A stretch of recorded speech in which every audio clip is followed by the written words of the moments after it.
নমস্কাৰ। আজি মই কেইটামান গুৰুত্বপূৰ্ণ কথা ক'ব খুজিছোঁ ৰাইজৰ সুবিধাৰ্থে। সৰ্বসাধাৰণ ৰাইজে কেইটামান কথা আমি মন কৰিব লাগে। এষাৰ কথা হৈছে যে কি আমাৰ নিজৰ শৰীৰটো, আমাৰ নিজৰ স্বাস্থ্য, কি ধৰণে আমি নিজকে সুন্দৰ এজন সুস্থ স্বাস্থ্যৰে এজন সুস্থ স্বাস্থ্যৰ গৰাকী বুলি নিজকে প্ৰতিপন্ন কৰাব পাৰোঁ, সেইটো বৰ মন কৰিবলগীয়া কথা। আৰু সেইকাৰণে মই এষাৰ কথা ক'ব খুজিছোঁ, স্বাস্থ্যৰ ক্ষেত্ৰত আমি মন কৰিব লাগে যে যিকোনো ৰোগৰ ক্ষেত্ৰতে, যিকোনো বেমাৰৰ ক্ষেত্ৰতে প্ৰিভেনশ্যন বেটাৰ দেন কিয়ৰ। আমি এটা ৰোগ হোৱাৰ পিছত ট্ৰিটমেণ্ট কৰিবই লাগিব, কিন্তু ৰোগটো নোহোৱাকৈ কেনেকৈ থাকিব পাৰোঁ সেইটোৱে সবতকৈ ডাঙৰ কথা। ৰোগটো হোৱাৰ পিছত ট্ৰিটমেণ্ট কৰাতকৈ ৰোগটো কেনেকৈ নোহোৱাকৈ আমি ৰাখিব পাৰোঁ সেইটোহে গুৰুত্বপূৰ্ণ কথা। আৰু সেই কথাটো হৈছে আমাৰ মাজত থকা সজাগতা, আমাৰ মাজত থকা এৱাৰনেছ।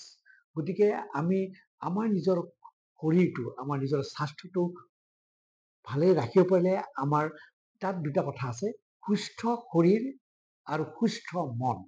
এই দুটা বস্তু কথা আছে যে সুস্থ শৰীৰটো হ'ল আমাৰ দেহটো, আৰু দেহটো সুস্থ হ'লেহে আমাৰ মনটো সুস্থ হয়। গতিকে আমি সুস্বাস্থ্যৰ এজন গৰাকী বুলি ক'ব লাগিলে সুস্থ মন লাগিব, সুস্থ শৰীৰ লাগিব।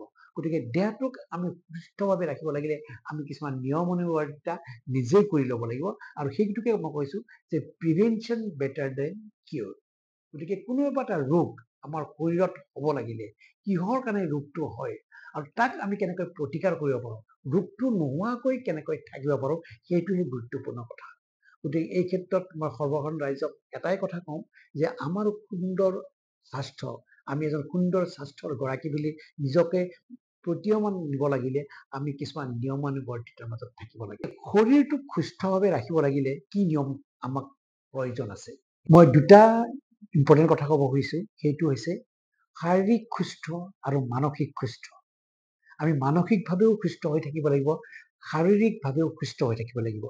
শাৰীৰিকভাৱে সুস্থ হৈ থাকিব লাগিলে আমি কি কৰিব লাগিব, আমাৰ শৰীৰটোক আমি ঠিকে ৰাখিব লাগিব। শৰীৰটোক ঠিক ৰাখিব লাগিলে আমি কেইটামান কথা মনত ৰাখিব লাগিব। শৰীৰটো ঠিকে ৰখাৰ ক্ষেত্ৰত প্ৰথম তিনিটা কথা মনত ৰাখিব লাগে। এক নম্বৰ কথাটো হৈছে নিয়মিতভাৱে আহাৰ গ্ৰহণ, নিয়মিতভাৱে আমি খোৱাৰ ক্ষেত্ৰত আমি নিয়ম থাকিব লাগে। ৰাতিপুৱা কি খাইছোঁ, দুপৰীয়া কি খাইছোঁ, গধূলি কি খাইছোঁ বা ৰাতি কি খাইছোঁ, সেইখিনি সদায় নিয়মৰ মাজত থাকিব লাগে। আৰু খাদ্যাভ্যাসটো সদায় এটা নিজৰ নিয়ন্ত্ৰণৰ মাজত ৰাখিব লাগে। আৰু সেইটোৱে আমাৰ এৱাৰনেছ, সেইটোৱে আমাৰ সজাগতা। মোৰ শৰীৰটোৱে কি খালে কোনটো বেমাৰৰ পৰা মই হাত সাৰি থাকিব পাৰিম, মই জানিব লাগিব।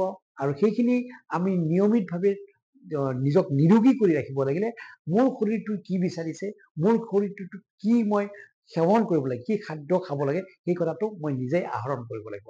মই কেইটামান উদাহৰণ দিছোঁ যে কি মোৰ যদি প্ৰেছাৰ আছে, প্ৰেছাৰত কি কি খাদ্য খালে মোৰ প্ৰেছাৰটো বাঢ়িব, সেই কথাটো মই জানিব লাগিব। আৰু সেই কথাখিনি জানি লৈ যদি মই খাদ্যাভ্যাসটো কৰোঁ তেতিয়াহ'লে মই প্ৰেছাৰৰ পৰা হাত সাৰি থাকিব পাৰোঁ। মোৰ যদি ৰেগুলাৰ গেষ্ট্ৰইণ্টেষ্টাইনেল ডিজিজ আছে, খোৱা খাদ্যৰ ক্ষেত্ৰত আমাৰ প্ৰব্লেম আছে, তেতিয়াহ'লে মই খোৱাৰ ক্ষেত্ৰত নিয়মিত হ'ব লাগিব। যিকোনো স্পাইচি ফুড খাব নালাগিব, হয়তো বইল ফুড খাব লাগিব। মোৰ যদি ডায়েবেটিছ আছে তেতিয়াহ'লে মই হয়তো চুগাৰ নথকা বস্তু খাব লাগিব। এই যি অসুখ হৈছে বা যি অসুখ আছে বুলি মই ধাৰণা কৰিব পাৰোঁ, তাৰ ওপৰত নিজকে প্ৰতিকাৰ কৰিব লাগিব। মই সেইটো কাৰণে কৈছোঁ যে প্ৰিভেনশ্যন বেটাৰ দেন কিয়ৰ। যিটো বেমাৰ হ'ব বুলি মোৰ সম্ভাৱনা আছে, যিটো বেমাৰ হ'ব পাৰে বুলি মই এটা সন্দেহ কৰিছোঁ, সেইটোৰ ক্ষেত্ৰত কি কি খাদ্যাভ্যাস মোৰ কাৰণে প্ৰয়োজন নহয়, সেই কথাখিনি মই মনত ৰাখিব লাগিব। সেইটো হৈছে এক নম্বৰ কথা।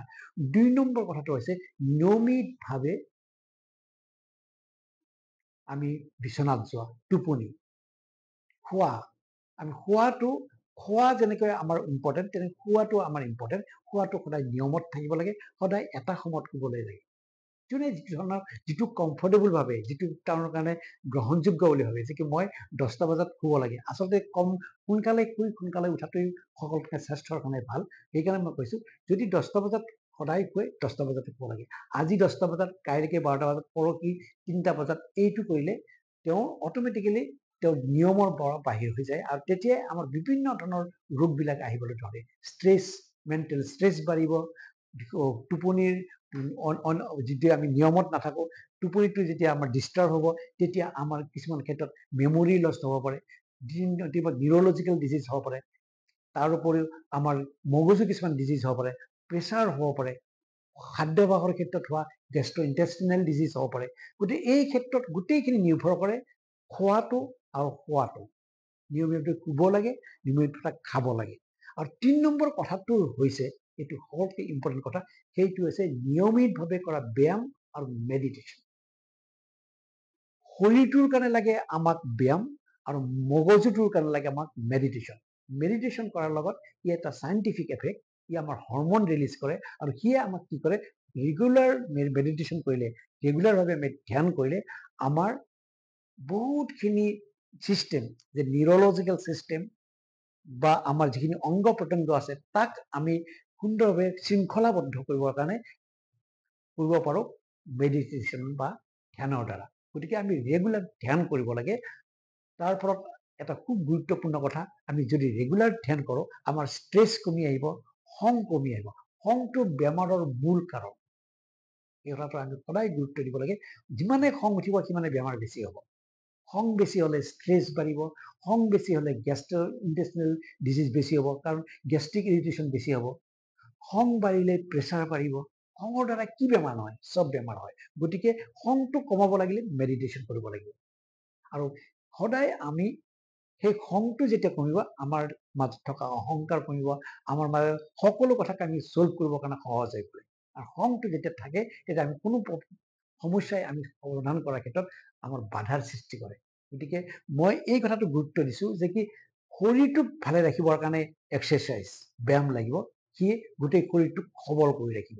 আৰু মেডিটেশ্যনৰ দ্বাৰাই আমি মগজুটোক আমি এক্সাৰচাইজ দিব পাৰোঁ আৰু তাৰ দ্বাৰাই মগজুটো সবল হৈ থাকিব। গতিকে 3টা কথা মনত ৰাখিব লাগে সৰ্বসাধাৰণ ৰাইজে, সকলো ৰাইজে। 1 নম্বৰ কথা খোৱা লোৱাৰ ক্ষেত্ৰত, 2 নম্বৰ কথা নিয়মিতভাৱে টোপনি যোৱাটো, আৰু 3 নম্বৰটো হৈছে exercise, mental exercise and physical exercise.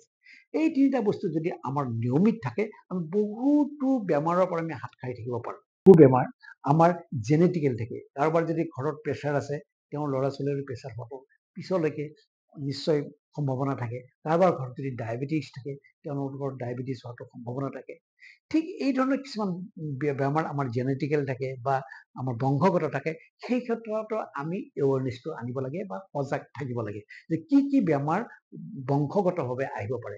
যদি বংশগতভাৱে অহা বেমাৰটো মোৰ তাত প্ৰৱেশ কৰে, তেতিয়াহ'লে ময়ো ৰোগৰ পৰা হাত সাৰি থাকিব নোৱাৰিম। গতিকে তাৰ কাৰণে আমি প্ৰিভেনশ্যন, মই সেইকাৰণে আকৌ কৈছোঁ প্ৰিভেনশ্যন বেটাৰ দেন কিয়ৰ। আৰু সেই প্ৰিভেনশ্যনৰ মূল কাৰণটো হৈছে সজাগতা বা এৱাৰনেছ। সেই এৱাৰনেছটো আমাৰ যদি থাকে, আমি বহু ৰোগৰ পৰা হাত সাৰি থাকিব পাৰোঁ। গতিকে সৰ্বসাধাৰণ ৰাইজক মই এটাই অনুৰোধ কৰোঁ, আপোনালোকে নিয়মিতভাৱে থাকক, নিয়মিতভাৱে নিজৰ জীৱনটোক উদযাপন কৰক।